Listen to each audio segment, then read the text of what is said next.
So most of the saw's rebuilt now. Recoil starters on, top handle, trigger and all the carburetor is all set up.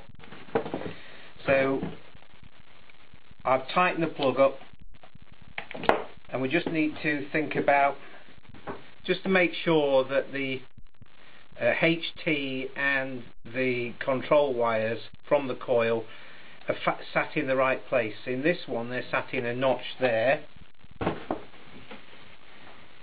On this one there's a little clip that holds the HT lead, and then the control wires come up this side. So saws slightly different from one year to the next. Speaking of years, I said this was a 1997 and wasn't that old. Of course it is quite old.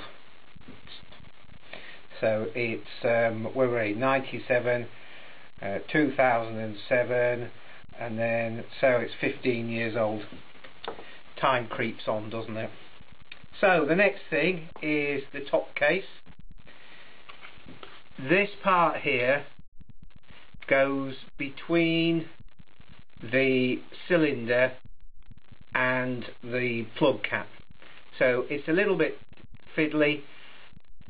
If you've rebuilt the saw, everything needs to settle back in, and I bring your attention to these two pins there, which sit in these two inserts there. So let's see if we can just put it back on. There is a little rubber buffer that goes on there just to stop things vibrating, and it just sits in that little plastic housing there. So pop that on and put the pins in place, and then it's a one screw fitting on this. There we go. Are we there, or is he just pretending?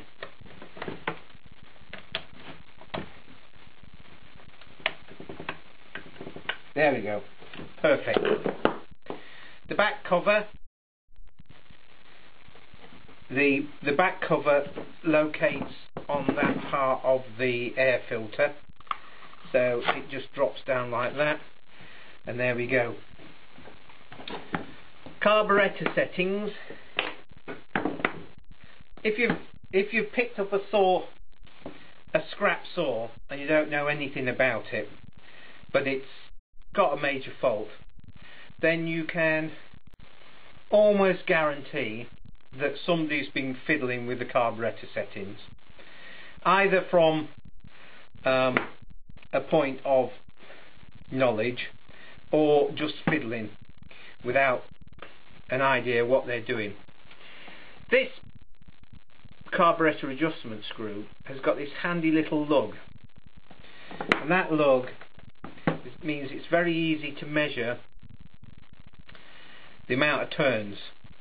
So what I'm going to do, if you look here, H and L, high and low, they're the different settings on the carburetor, and it shows a 1 with a little arrow. So both should be 1 turn out. So let's just see what these are. That's half a turn, that's 1 turn, it's 1 1/4 turns. So we'll just set it at 1 turn, and then the high, that's about 1 1/2 turns out. So let's just go 1 turn out. The low obviously deals with tick over and thereabouts, and the high deals with the high revs. Well, the rev jet has actually got a little valve in it, so when the saw's ticking over, that valve is closed, and it's only when you get a suction or a greater suction through the carburetor that that valve opens. So at tick over, it's just the low that's working. Now, I've not started this saw up, So the next thing is I'm going to go outside and see if it will start.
Okay, so I was just checking that the oil was coming through and it's flooding through.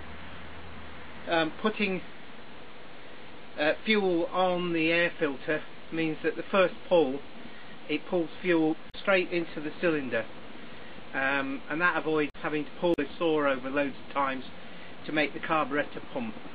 And of course, as the saw starts up, it means the carburetor diaphragms start working very rapidly, and so they pump fuel very quickly. It's quite nice. Obviously it wants to run in for a while. It sounds like it's a little bit rich on tick over, but it seems to tick over, so use it and then adjust the carburetor once it's settled down.